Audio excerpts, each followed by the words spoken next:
분임 토의의 구체적인 방법에 대해 살펴보겠습니다. 토론, 토의 약간 다르죠? 토론은 찬반 양론이 있습니다. 대립적인 말하기입니다. 반면에 토의는 방법을 찾는 과정, 따라서 협력적인 말하기입니다. 분임 토의는 크게 4단계로 구분해 볼 수가 있습니다. 임원 선출의 단계, 주제 선정, 토의를 진행하는 단계, 발표, 보고의 단계입니다. 먼저 임원 선출인데요. 어떤 사람이 분임장이 되어야 될까요? 크게 3가지. 브레인스토밍을 얼마나 활성화시킬 수 있는가. 오케이. 기발한 아이디어입니다. 마음에 여유가 있을 필요가 있습니다. 시간 경영을 잘해야 되겠죠. 모든 회의에는 나름대로 일정한 시간을 정해놓고 하는 것이니까요. 3번째, 무엇보다도 개인 의견을 자제하고 전체적인 의견을 자유롭게 반영할 수 있는 포용력 있는 사람이 되어야 될 것이라고 생각합니다. 서기의 역할은 크게 2가지입니다. 키워드 위주로 압축해서 기재하자. 2번째, 어떤 안이 결정되기 전까지는 사소한 의견도 중시하자. 2번째 단계, 주제 선정입니다. 어떤 방식으로 주제를 선정하는 게 바람직한가? 공통의 관심사를 끌어내는 게 대단히 중요하겠죠. 또 이것이 토의 주제인지 토론 주제인지 명확하게 해야 됩니다. 사형제도, 보완책이 없을까요? 토의 주제입니다. 사형제도, 찬성, 반대, 토론 주제입니다. 방법을 찾는 방향으로 선정하는 것이 토의의 올바른 주제 선정 방법이다. 이런 얘기입니다. 주제 선정을 하고 나서는 문제에 대해서 인식하고 이 문제가 왜 생겼을까 분석하고 해결 범위를 좁혀나가는 방식으로 진행이 되어야 되는데요. 부서 간에 소통이 안 되고 있다. 서로 만날 기회가 없거나 부서 이기주의 때문이 아니냐. 그렇다면 토론 주제를 뭘로 해야 될까? 주제 선정 과정에서 참고할 사항들입니다. 3번째, 토의 진행 과정입니다.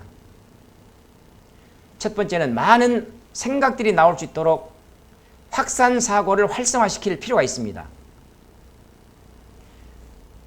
한 사람 한 사람 발언을 시키는 브레인 스토밍 방법. 이게 여의치 않거나 그렇지 않으면 말하는 것을 어딘가 모르게 꺼리거나 이런 분위기라면 브레인 라이팅도 하나의 방법입니다. 브레인 라이팅은 2가지죠. 한 가지는 원카드 원 아이디어.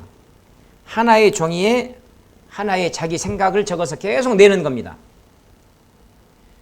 자, 개인당 5개 이상 써냅시다. 개인당 10개 이상 써내보도록 합시다.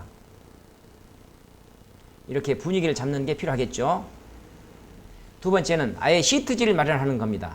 그래가지고 어떤 주제에 대해서 자기 의견 하나 써놓고 모든 사람이 하나씩 시트지를 가진 다음에 자기 아이디어를 하나씩 쓰고 나면 계속 돌리는 겁니다. 30초면 30초, 20초면 20초씩 시간을 정해놓고 계속 돌리다 보면 다른 사람이 적어놓은 것 한번 참고하고 거기에 덧붙여서 질보다 양이다. 결합하고 편승하자. 이 원칙을 활용할 수 있는 좋은 방법입니다. 이렇게 브레인 라이팅 또는 브레인스토밍 어떤 방법을 선택할 것인가. 확산 사고를 통해서 이것을 먼저 정한 다음에 충분히 의견을 내도록 한 다음에 10분 또는 20분이 지났습니다.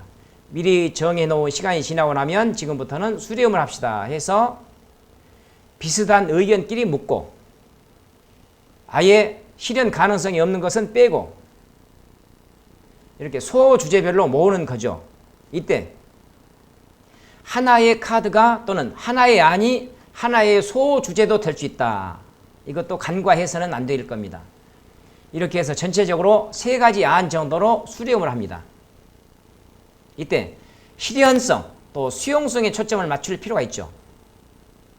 이렇게 3개의 안으로 만들다 보면 예를 들어서 인원은 5명 정도인데 아니 15개 이상 나왔습니다. 어떻게 수렴을 할 것인가?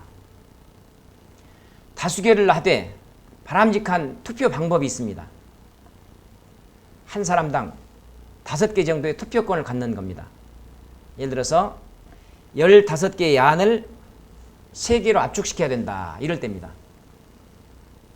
한 사람당 2번 또는 3번씩 손을 들 수 있습니다. 아무리 이렇게 해도 한계가 있습니다.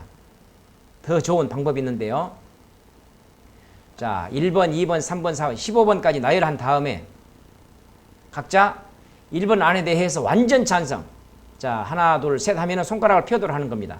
완전 반대, 중간 찬성, 조금 찬성, 많이 반대. 이런 식으로 찬성하는 비율에 따라서 하나하나의 안에 손가락으로 자기 의사 표현을 하는 겁니다. 이렇게 해가지고 돌아가면서 손가락을 세서 기표를 하는 거죠. 이렇게 하다 보면 5명이 투표를 하더라도 5, 25, 25명이 투표한 것하고 똑같은 결과를 낳죠.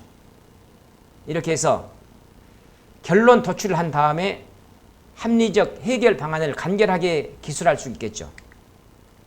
마지막으로 발표나 또는 보고하는 순서입니다. 시각화 자료. 이때 키워드는 2개나 3가지 정도로 압축할 필요가 있다.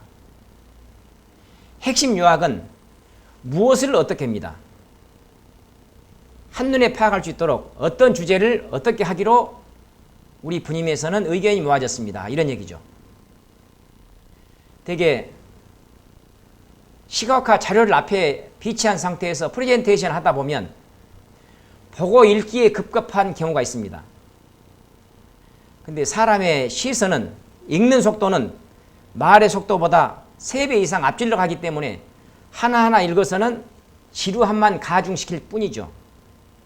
따라서 시각화 자료에는 최대한 압축시킨 큰 타이틀만 제시하도록 하고 내가 해야 될 말들은 메모를 한다든지 그렇지 않으면 충분히 숙지한 다음 발표를 할 수 있도록 준비할 필요가 있다고 봅니다. 끝나고 난 다음에 질문에 대해서 또는 반론에 대해서 어떻게 대처할 것인가, 여기에 대한 준비까지가 발표 또는 보고의 준비 과정이라고 할 수 있습니다.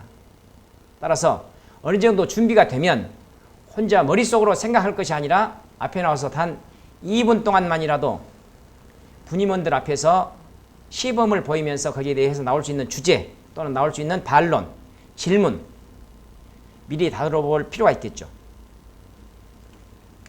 분임 토의 방법에 대해 살펴봤습니다.